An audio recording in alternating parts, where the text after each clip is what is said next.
ഇപ്പൊ ചില പ്രഗത്ഭന്മാരുടെ പടങ്ങൾ നമുക്ക് മോശമാണെന്ന് പറയാൻ പറ്റുമോ? താങ്കളും ഞാനും പറയില്ല. പറഞ്ഞാൽ നമ്മൾ പുറത്താണ് വരിയെന്ന്. ഞാൻ ഫൈറ്റ് ചെയ്ത് വീണ് ലാസ്റ്റ് ബോധം കെട്ട് കിടക്കുന്ന അവസരത്തിലാണ് ആ സിനിമ മതി എന്നും പറഞ്ഞിട്ട് അന്നത്തെ പ്രൊഡ്യൂസർ പോയത്. എന്നെ ഒരു ആശുപത്രി പോലും കൊണ്ട് അവർ അഡ്മിറ്റ് ചെയ്തില്ല. അവിടെ ഉപേക്ഷിച്ചിട്ട് പോയത്. ഞാൻ സിനിമയുടെ പേരൊന്നും പറയുന്നില്ല. ഇപ്പം ഈ അടുത്തിടയ്ക്ക് മമ്മൂക്ക പറഞ്ഞൊരു വലിയൊരു കാര്യം. മമ്മൂക്ക പറഞ്ഞു, ഞാനിപ്പോൾ ഞാൻ കോമ്പീറ്റ് ചെയ്യുന്നത് ഞാൻ പണ്ട് ചെയ്ത എൻ്റെ ക്യാരക്ടേഴ്സിനോടാണ്. മനസ്സിലായില്ലേ? കാരണം മമ്മൂക്ക ഇപ്പൊ ഏത് ചെയ്താലും, ഇപ്പൊ എന്ത് പുതിയ ചെയ്താലും പുള്ളി ചെയ്തതിനോടാണ് പുള്ളി കോമ്പീറ്റ് ചെയ്യുന്നത്. ലാലു അലക്സേട്ടനടക്കം ഇങ്ങനെ വല പിടിച്ചേക്കാം. ഞാൻ 4-ാം നിലയുടെ മുകളിൽ നിന്ന് താഴേക്ക് കിടന്ന് അന്നൊരു ബലൂണോ റോപ്പോ ഒന്നുമില്ല, ആ വലയിലേക്ക് കയറി കാലൊടിഞ്ഞു. അത് എപ്പോഴായിരിക്കും ആ സാധനം എടുക്കുന്നത്? അവസാനം ലൈറ്റ് പോകുന്ന സമയത്ത് 6 മണിക്ക് ഫിലിം ഉണ്ടാവില്ല. ഒരു 250 അടി ഫിലിമായിരിക്കും. അപ്പൊ പലപ്പോഴും ശശി മാസ്റ്റർ എടുത്തൊരു ബാബു സ്റ്റാർട്ട് ക്യാമറയിലാണ് ആക്ഷൻ എന്ന് പറയാൻ ഫിലിമില്ല. സ്റ്റാർട്ട് ക്യാമറ എന്ന് പറഞ്ഞാൽ നമ്മൾ ചാടിക്കൊള്ളണം. ആക്ഷൻ എന്ന് പറയുമ്പോൾ അത്ര ഫിലിം പോകും. അങ്ങനെ സിനിമ ചെയ്തു വന്ന ആൾക്കാരാണ് നമ്മൾ. പക്ഷേ ഇപ്പൊ എന്തെല്ലാം ഫെസിലിറ്റീസ്. പണ്ട് ഫൈറ്റ് മാസ്റ്റർ മാത്രമായിരിക്കും, ഇപ്പൊ ഡയറക്ടറും അതിനോട് ഇൻവോൾവ് ആവുന്നു. ഈ ഫൈറ്റ് സീനുകൾ എടുക്കുമ്പോൾ പൗച്ചറിനെ സംബന്ധിച്ചിടത്തോളം ഒരു തൃപ്തി തരുന്നുണ്ട്. അത് തീർച്ചയായിട്ടും തൃപ്തി തരുന്ന വെച്ചാൽ ആൾക്കാരത് അംഗീകരിക്കുന്നു എന്നുള്ളതാണ്.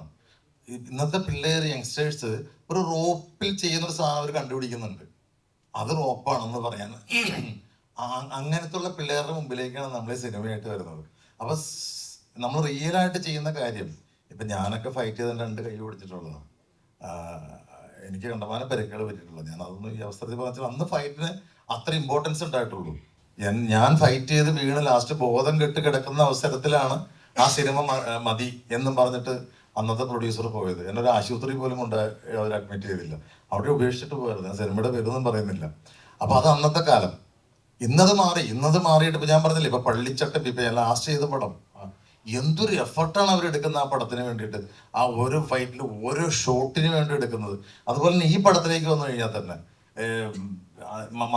പല മാസ്റ്റർമാരുണ്ട്. എല്ലാം നമ്മുടെയൊക്കെ എൻ്റെയൊക്കെ അസിസ്റ്റൻസ് പിള്ളേരാണ് ഇപ്പോഴത്തെ വലിയ മാസ്റ്റർമാർ. ഞാനൊക്കെ ഇടികൊണ്ട് നടക്കുന്ന സമയത്ത് ഈ ദായറായ മാസ്റ്ററിനെ, സുബ്രഹാം മാസ്റ്ററിന്റെയും കനൽകണ്ഠ മാസ്റ്ററിന്റെയൊക്കെ അസിസ്റ്റൻസ് ആയിരുന്ന വലിയ മാസ്റ്റർമാർ.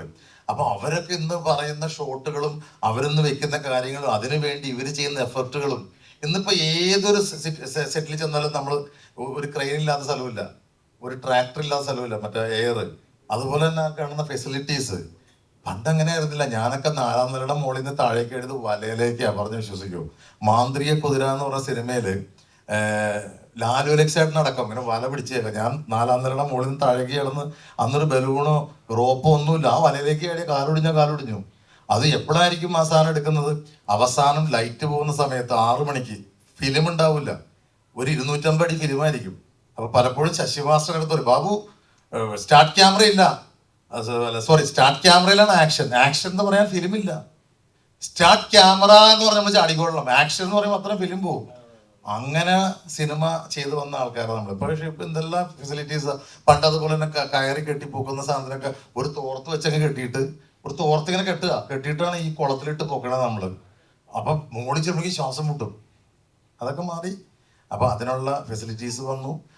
അതോടൊപ്പം തന്നെ ഈ പ്രൊഡ്യൂസർ ഒരു പടത്തിന് വേണ്ടി കാശ് മുടക്കുന്നുണ്ടെങ്കിൽ, ഞാനൊരു കാര്യം പറയാം. പണ്ടൊക്കെ എന്താണ് കേരളത്തിൽ ഈ കോമഡി സിനിമകൾ മാത്രം ഉണ്ടായിക്കൊണ്ടുവന്ന്.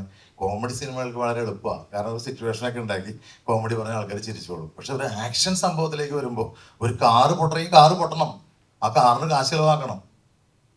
മനസ്സിലായില്ലേ? അപ്പൊ അതുകൊണ്ട് നമ്മുടെ ഏരിയ, ഞാൻ നാളെ പറഞ്ഞു, നമുക്കൊരു 14 സ്റ്റേഷനിൽ ഉണ്ടായുള്ളൂ.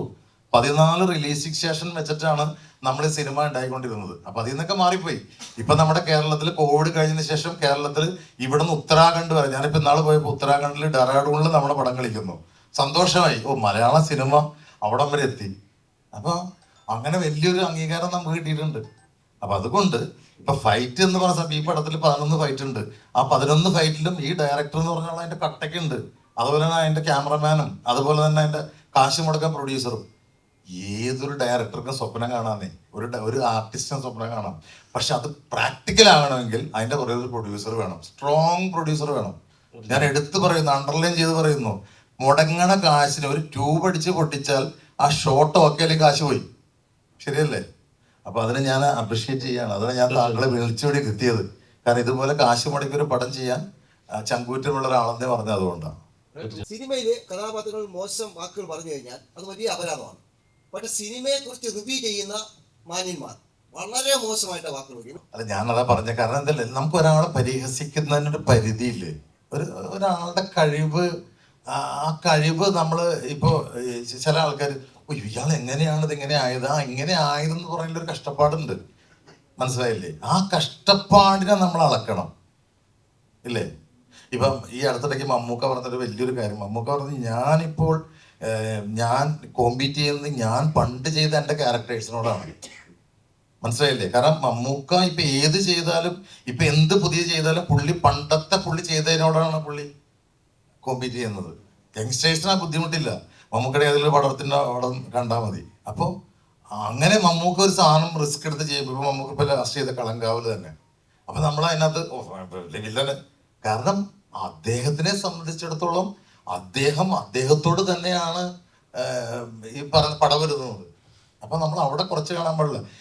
ഇവരെല്ലാം ഈ പറയുന്നത്, ഞാൻ ഒരാളെ ഇതാക്കി, പക്ഷെ എനിക്ക് ഒരു അഭ്യർത്ഥന എന്ന് പറഞ്ഞാൽ കഷ്ടപ്പാടുകളെ, എഫർട്ടുകളെ കാണാതിരിക്കരുത്. നിങ്ങൾ കളിയാക്കിക്കോ, പരിഹസിച്ചോ, ഈ പരിഹസിക്കുന്നതൊക്കെ നമുക്ക് നല്ലതായിട്ട് തന്നെ വരുള്ളൂ. പക്ഷെ ആ ഒരു എഫർട്ട് ഉണ്ടല്ലോ, ആ അവസാനം അത് ഇല്ലാതെയാക്കരുത്. നിങ്ങൾ അപ്രീഷിയേറ്റ് ചെയ്യേണ്ട ഒരു കാര്യമുണ്ട്, ഒരു സിനിമ ഇറങ്ങിയല്ലോ സുഹൃത്തുക്കളെ, എത്ര സിനിമയാണ് ഇറങ്ങാതിരിക്കുന്നതെന്ന് അറിയോ? എത്ര സിനിമകൾ, എത്ര സ്വപ്നങ്ങൾ, ഇവരൊക്കെ എത്ര വർഷത്തെ എഫർട്ടാണ്. ഒരു ഡയറക്ടറെ സംബന്ധിച്ചിടത്തോളം, ഒരു റൈറ്ററെ സംബന്ധിച്ചിടത്തോളം, അയാൾ ആ പടത്തിന്റെ പൊങ്കാല എന്ന് എഴുതുന്നത് പോലെ ഇയാൾ എത്ര പ്രാവശ്യം എഴുതിയിട്ടുണ്ടാവും. എൻ്റെ ഇതാണ് എൻ്റെ ടൈറ്റിൽ, എൻ്റെ ടൈറ്റിൽ ഇതാണ് പൊങ്കാല, വേണ്ട ഈ ലെറ്റർ, വേണ്ട ഈ ലെറ്റർ. ആ എഫർട്ട് കാണാണ്ടിരിക്കല്ലേ. നിങ്ങൾ കളിയാക്കാൻ പോയാൽ എളുപ്പമോ? ഈ പറയുന്നവരെല്ലാം സിനിമ പരീക്ഷിച്ചിട്ടുള്ള ആൾക്കാരായിരിക്കും, പരാജയപ്പെട്ട ആൾക്കാരായിരിക്കും. പക്ഷെ കളിയാക്കരുത്. നിങ്ങൾ എന്തേ പറയുന്നത്, നിങ്ങൾക്ക് എന്ത് പറയാം, ഈ പറയുന്ന പോലെ അതെല്ലാം നമ്മൾ ഉൾക്കൊള്ളാം. പക്ഷെ ആ കളിയാക്കലിനൊരു അളവ് പോലും വെക്കണം. തിയേറ്റർ എക്സ്പീരിയൻസ് ഉള്ള സിനിമകൾ കാണാൻ മാത്രമേ ഇന്നിപ്പോൾ പ്രേക്ഷകർ തിയേറ്ററിൽ വരുന്നുള്ളൂ. ഒരു ലോക അല്ലെങ്കിൽ ഒരു കാന്താര, അത്തരം ചിത്രങ്ങൾ കാണാനേ നമ്മുടെ പ്രേക്ഷകർ തിയേറ്ററിൽ വരുന്നുള്ളൂ. ഓരോ വെള്ളിയാഴ്ചയും നിരവധി ചിത്രങ്ങൾ ഇവിടെ ഇറങ്ങുന്നുണ്ട്. പക്ഷെ അതിലൊക്കെ എല്ലാം ആദ്യത്തെ ഷോ കഴിയുമ്പോൾ തന്നെ ഹോൾഡ് ഓവർ ആയി പോവുകയാണ്. സാർ, എന്താണ് ഈ തിയേറ്റർ എക്സ്പീരിയൻസ്? ഇതിപ്പോ ഈ അടുത്തിടയ്ക്ക് കേൾക്കുന്ന വാക്കല്ലേ. എന്ന് മുതൽ തുടങ്ങി തിയേറ്റർ എക്സ്പീരിയൻസ്? ഇവിടെ DTS തിയേറ്ററിൽ പണ്ടുണ്ടായിരുന്നു, സ്പീക്കർ കറക്റ്റ് വർക്ക് ചെയ്ത തിയേറ്ററിൽ ഉണ്ടായിരുന്നോ? ഞാൻ ഡയറക്ടറെ കൊണ്ട് എനിക്കറിയാം. ഞാൻ അവിടെ മിക്സിങ്ങിന് എല്ലാം ചെയ്യിച്ച്, ഏറ്റവും വലിയ മിക്സിംഗ് സ്റ്റുഡിയോ പോയിട്ട് എല്ലാം ചെയ്യിച്ചു. എനിക്ക് റൈറ്റ്ലി സൗണ്ട് വരണം, കയറ് വരെയുള്ള സൗണ്ട് ഇവിടെ വരണം, മറ്റത് അവിടെ വരണം എന്നൊക്കെ പറഞ്ഞ് ഇവിടെ വരും. ഇവിടെ ഏത് തിയേറ്ററിൽ കേട്ടിരുന്നു? ഇപ്പോഴത്തല്ല, കുറെ നാൾ മുമ്പ് വരെ വരില്ല ഇല്ലേ, കുറെ നാൾ മുമ്പ് വരെ. ഇത് ഇപ്പൊ വന്ന സംഭവമാണ് തിയേറ്റർ എക്സ്പീരിയൻസ്. മറ്റത് കൊള്ളാം, എഡിറ്റിംഗ് കൊള്ളാം എന്നൊക്കെ പറഞ്ഞ് കുറെ ആൾക്കാർ ഇത് പറഞ്ഞത്. നിങ്ങൾ അതൊക്കെ വിടൂ. സിനിമ എന്ന് പറഞ്ഞാൽ ഒരിക്കലും ഇപ്പൊ ടൈറ്റാനിക് കണ്ടിട്ട് പണ്ട് പറഞ്ഞ ആൾക്കാരുണ്ട്. ടൈറ്റാനിക് ഒക്കെ എൻ്റെ ഒക്കെ സമയത്ത് അത് കണ്ടില്ലെങ്കിൽ മോശമാണ്. അത് പറഞ്ഞു, ഓ RR ഭയങ്കരം. പിന്നെ RR-ലല്ലേ ഒരു സിനിമ പോണത്. ഇപ്പൊ പലരും പറയുന്നുണ്ട് RR ഭയങ്കര, അതിന്റെ എഫക്ട്സ്, അതിനകത്താണ് സിനിമ പോകുന്നത്. സിനിമ ഒരു ടോട്ടാലിറ്റി ആണെന്നേ, അല്ലാതെ തിയേറ്റർ എക്സ്പീരിയൻസ് എന്നൊക്കെ പറഞ്ഞ. അതുപോലെ തന്നെ വേറെ ഒരു സംഭവം, വൺ ടൈം വാച്ചബിൾ, പുതിയ വാക്കുകൾ വന്നിരിക്കുന്ന, പിന്നെ മറ്റേ അങ്ങനെ കുറെ സാധനങ്ങൾ കണ്ടുപിടിച്ചിട്ട് പറയുന്ന, അതൊക്കെ ഇവരുണ്ടാക്കിയെടുക്കാൻ. അങ്ങനെയല്ല, നമ്മളെ സംബന്ധിച്ചുള്ള ഒരു സിനിമ, ഏത് സിനിമയാണ് ഇവിടെ പരാജയപ്പെടാൻ വേണ്ടി എടുക്കുന്നത്? ഏത് സിനിമ എടുക്കുന്നത്? എല്ലാ സിനിമയും വിജയിക്കാൻ വേണ്ടി എടുക്കുന്നതാ. പണ്ടൊക്കെ മദ്രാസിൽ ഫസ്റ്റ് കോപ്പി കണ്ടിട്ട് അവിടെ നിന്ന് ഒരു ഫോൺ വരും, സാർ സൂപ്പർ ആയിട്ടുണ്ട് സാർ, അവിടെ കാണിച്ചിട്ട് ഫസ്റ്റ് അവിടെ ഒരു പ്രിവ്യൂ ഷോ ഇടും, സാർ ആ പടം അടിപൊളി. ഞാൻ ഇന്ന് വരെ അടിപൊളി അല്ലാന്നൊരു പടം കേട്ടിട്ടില്ല. പക്ഷെ ആ പടം പരാജയപ്പെടുന്നത് എന്താണെന്നുള്ളത്, അത് ഞാൻ പറയും, അത് പ്രൊഡ്യൂസർക്ക് എണ്ണാനുള്ള ഒരു കഴിവും കൂടി വേണമല്ലോ. ചില സിനിമകൾ നമ്മൾ വിചാരിക്കുന്നത് എന്തുകൊണ്ട് ഓടി, ചില സിനിമകൾ നമ്മൾ വിചാരിക്കും എന്തുകൊണ്ട് ഓടിയില്ല. ഇപ്പൊ താങ്കൾ പറഞ്ഞ പല പടങ്ങളും OTT-ൽ വരുമ്പോൾ എന്തുകൊണ്ട് ഏറി കയറുന്നു, അത് അപ്പൊ കാണുന്നൊരു സംഭവമാണ്. അത് കണ്ടില്ല. ഇപ്പൊ ചില പ്രഗത്ഭന്മാരുടെ പടങ്ങൾ നമുക്ക് മോശമാണെന്ന് പറയാൻ പറ്റുമോ? താങ്കളും ഞാനും പറയില്ല, പറഞ്ഞാൽ നമ്മൾ പുറത്താണ് വരിയുന്നത്. അപ്പൊ അതൊക്കെ ഒരു എന്താ പറയാ, അത് സിനിമ എന്ന് പറഞ്ഞാൽ ഞാൻ പറയട്ടെ, ഒരു 70% ലക്കിൽ പോകുന്ന സാധനം, ഭാഗ്യം. ഒരർത്ഥത്തിൽ പറഞ്ഞാൽ ഇവർക്ക് വിമർശിക്കാൻ തന്നെ പിന്നെ സിനിമ ഇല്ലാതാവും. സാർ, അത് അവര് പറയുന്ന കേട്ടിട്ടില്ല, എത്രയും പ്രഗത്ഭരായ പല നടന്മാരെയൊക്കെ കളിയാക്കിയിട്ടുള്ള രീതിയിലാണ് പറയുന്നത്. അങ്ങനെ അയാൾ വരുന്നു, അയാൾ എന്താണ് കാണിക്കുന്നത് എന്നൊക്കെ പറഞ്ഞിട്ട്. ഇത് അയാളുടെ ഉപജീവന മാർഗമാണ്. അയാളുടെ കുട്ടികൾക്കും അയാളുടെ ഭാര്യയ്ക്കും ജീവിക്കാൻ വേണ്ടിയിട്ട് ഇത്രയും ആൾക്കാർ. ഒരു സിനിമ എന്ന് പറയാൻ, ഇപ്പൊ നിങ്ങളടക്കം നമ്മളെല്ലാം സിനിമ കൊണ്ട് ജീവിക്കുന്ന ആൾക്കാരാണ്. ഒരു സിനിമ എന്ന് പറയാൻ 200-300 പേര്, അതിനെ ചുറ്റിപ്പറ്റിയിരിക്കുന്ന ആൾക്കാർ, അതിന്റെ പ്രൊമോഷന്റെ ആൾക്കാർ, ഇതെല്ലാം ഈ ഹോട്ടലടക്കം ഇല്ലേ, ഈ ഹോട്ടലടക്കം അതിനെ കൊണ്ട് ജീവിക്കുന്നതാണ്. പണ്ടൊരു വിഭാഗം ഉണ്ടായിരുന്നു പത്രം, ഇല്ലേ? പത്രമില്ലാതെ നമുക്ക് ചിന്തിക്കാൻ പറ്റിയിരുന്നു. പണ്ട് പത്രത്തിൽ ഒരു സിനിമയുടെ പോസ്റ്റർ വന്നില്ലെങ്കിൽ ആ സിനിമ കൊള്ളൂല എന്നുള്ള ഒരു കാലം ഉണ്ടായിരുന്നു. അവിടെ നിന്ന് മാറിയില്ലേ? ഇപ്പൊ മാറിപ്പോയില്ലേ? അപ്പോൾ അങ്ങനെ ഇതെല്ലാം നമ്മൾ ഇതുകൊണ്ട് ജീവിക്കുന്ന ഇതാണ്. അപ്പൊ കളിയാക്കുന്നതിന് ഒരു പരിധി വേണം. നിങ്ങൾ വിമർശിച്ചോളൂ, വിമർശിക്കാം. ഇപ്പൊ ഇദ്ദേഹത്തിനെ വിമർശിക്കാം, എന്നെ വിമർശിക്കാം, എല്ലാവരും വിമർശിക്കാം. പക്ഷേ അവസാനമായിട്ട് അതിൽ നിന്ന് 10 പൈസ വരുമാനം കിട്ടുന്ന കാര്യത്തിലേക്ക് വരുമ്പോൾ അത് മോശമാണ്. ഇപ്പൊ തന്നെ നോക്കൂ, കേരളത്തിൽ എത്രയോ സിനിമകൾ വരായിരുന്നാണ്, അതെല്ലാം കളഞ്ഞില്ലേ? എത്രയോ പേര് ഇവിടെ ഇൻവെസ്റ്റ് ചെയ്യാമെന്ന് എനിക്കെന്നറിയാം. കാരണം നമ്മുടെ നാട്ടിലാണ് വളരെ കുറച്ച് പൈസയിൽ വലിയ സിനിമകൾ ഉണ്ടാക്കാൻ പറ്റുന്ന സ്ഥലം. കൂടി വന്നാൽ 10, 20, 25 കോടി കൊണ്ട് ഒരു സിനിമ ഉണ്ടായി ആ സിനിമ അങ്ങ് വിജയിച്ചു കഴിഞ്ഞാൽ 100, 120 കോടി രൂപ വരെ കളക്ട് ചെയ്യുന്നതാണ്. ഇപ്പൊ ലോകയുടെ കളക്ഷൻ കണ്ടില്ലേ? മഞ്ഞുമൽ ബോയ്സ് കണ്ടില്ലേ? അപ്പോൾ ആ ഒരു സ്ഥാനത്ത് നമ്മൾ വീണ്ടും താഴേക്ക് വന്നു, നമ്മുടെ കയ്യിൽ റിപ്പോർട്ട് തന്നെ. അപ്പൊ അതിനെ കുറിച്ചൊക്കെ നമുക്ക് പിന്നെ പറയാം.